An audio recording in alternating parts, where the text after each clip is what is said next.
কত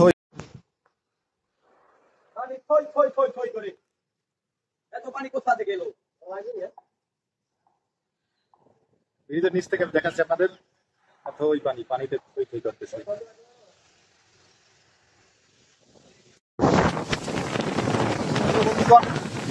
নিজের রুমালের কারণে আমরা হাঁটতে পারতেছি, অনেক কষ্ট হইতেছে আমাকে। এই আমার যদিও বড় বোনাই, সে আমার সাথে সাথে হাঁটতেছে, কিন্তু সে বলতে আছে ভাইয়া বন্যা পরিস্থিতি বর্তমান সমস্যা কি কাউ দেখি নদীর বেশি সমস্যা পানি পানি সমস্যা, এই ক্ষয়ক্ষতি হচ্ছে ব্যাপক। তারের সারটা তো তারের টাকাটা তো সিরিজ সময় দিই। যাই হোক, এখন আমরা যা দেখতে পাচ্ছি নদীর পাশে, আমাদের বাড়ির পাশে নদী মাতৃক আমরা দেশের মধ্যে বসবাস করি। নদীর ভিতরে পানির অবস্থা আমরা দেখ বর্তমানে এই ভাই তো এই দেখেন আমার এক ভাই, সে এককালে এর মাঝে যাইয়া দেখছেন আপনি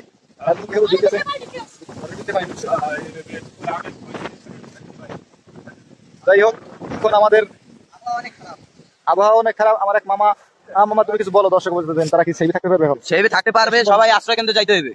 10 নম্বর মহাবিপদ সংকেত না মামা? জি জি, দেখেন পানির অবস্থা ঘর বাড়ি সব তলায় যেতে। এই আমরা দেখেন একটুখানি আগে আমরা এই জায়গায় একটা লাইভে ছিলাম, এই ব্রিজটার তলেই আমরা লাইভ করছিলাম।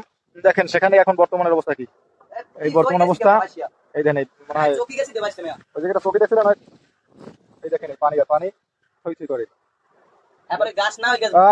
নদীতে তো এখনো মানে প্রবল স্রোত আছে। এই দেখেন আমাদের অবস্থা করুন, বর্তমানে পরিস্থিতি বর্তমানে দেখেন আমরা সেই ব্রিজের গোড়ায় আছি, আমরা যাইতে পারতেছি না, পানি হয়েছে ব্যাপক পানি।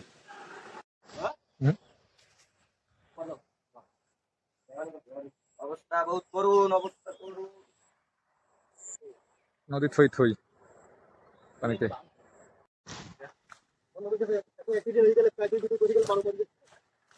এই দেখেন এই বর্তমান নদীর অবস্থা কি অবস্থা দেখেন। এটা তো ছোট নদী, ছোট নদীর কারণে আমরা কিন্তু দেখেন এই দেখেন কি অবস্থা, এই দেখেন পানিতে থই দেখেন এই অবস্থা।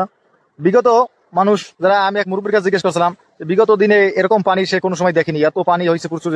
70 সালের বা তারা 84 সালের 94 সালের বন্যা টেনে দেখছে অনেকগুলো, তারা বলছে এই দেখছেন নদীর খাম্বা বরাবর পুরো ভরপুর।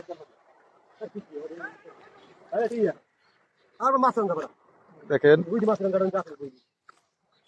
নদীতে পানি থই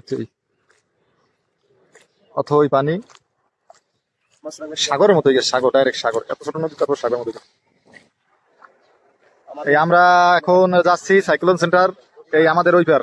আমরা সাইক্লোন সেন্টার যাইতে হইলে আমাদের একটা নদী পেরোই, এবার সাইক্লোন সেন্টার ওঠা লাগে আশ্রয় কেন্দ্রে। এই সাইক্লোন সেন্টার এই আমাদের এই জায়গায়, সেই আমাদের দেখেন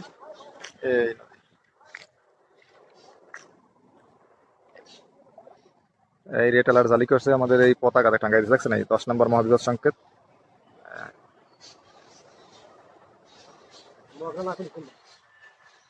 গাছগুলো বাঁধতে রাখো, তোমার এই গাছগুলো না ভেসে যাবে গা। রাস্তা সুইচি অবস্থা দেখেন। এই যে আমাদের ভাই আসতেছে। হ্যাঁ ভাই, তোমাদের এলাকার লোকের কি অবস্থা, কি কন্ডিশন, রাস্তাঘাট বেরিবেতের অবস্থা কি অবস্থা, বলো। ঠিক আছে, সরছে সামনে পানি পড়ে, রাস্তা সবাই পানি পড়ে এই নদীর। কিছু না করাও, যাবা না থেকে যাবান করাও।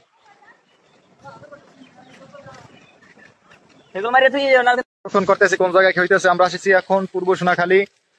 আমাগো এলাকায় পূর্ব আমার বাড়ির অপোজিটই সাইকেল সেন্টার, নদীর এপার। তবে আমার ব্রিজ ভাঙার কারণে আমরা সেখানে যাতায়াত খুবই কম আসা পড়ে, নদী বেয়ে এলাকায় অনেকে আসতে পারে নাই। যাই হোক, আর এই এলাকা রাস্তাঘাট খুবই নিম্ন, মানে নিচু রাস্তাঘাট, যার কারণে এই এলাকা প্লাবিত হওয়ার সম্ভাবনাই বেশি আছে। এই দেখেন আপনারা রাস্তা সুইচি অবস্থা, এই দেখছেন পানি রাস্তা উপরে একটুখানি জন্য পানি পড়ে না। আবার আমি শুনেছি যে অনেক জায়গায় মানে নাকি মানে চলতেছে, ওই আমাদের যে প্লাবিত হইতেছে অনেক জায়গায় আছে, যাত্রা আছে, যার কারণে পানি ব্যবস্থা পানি আর পানি সাগর মানুষের অবস্থা করুন অবস্থা। এই দেখেন কাঠ নিয়ে সুন্দর মতো এরা যাইতে আছে, ক্লিয়ার কাঠ নালে ভেসে যাবে, যার কারণে এই কাঠ বেশি দিতে আছে। এই দেখেন এই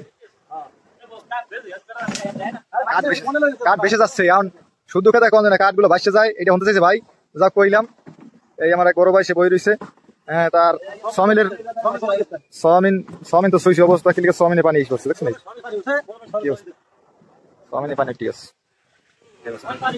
আমার এক ভাই বলবে কিছু ঘূর্ণিঝড় নিয়ে রোমান নিয়ে সে কিছু বলতে চায়। ভাই বর্তমানে যে পরিস্থিতি মানুষের কোথায় থাকা উচিত বা আপনি কি মনে করেন? আশ্রয় কেন্দ্র থাকা উচিত, এই পার্শ্ববর্তী আশ্রয় কেন্দ্র আছে এখানে থাকা উচিত।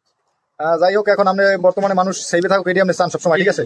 আর বর্তমানে খুব আপনি যে বিগত দিনে আপনার তো বয়স অনেক হয়েছে, আপনার বর্তমানের যে না, যে 210 বছর দেখেন নাই, এইটাই কথা জিজ্ঞেস করতে চাইছি। আচ্ছা ধন্যবাদ, সেইভে থাকেন সবাই, এই প্রত্যাশা ব্যক্ত রেখে আমরা আশা করি সামনের দিকে এগিয়ে। আমরা যদি একটু খেয়াল করে দেখে যাই, আপনারা দেখতে পাচ্ছেন যে আপনার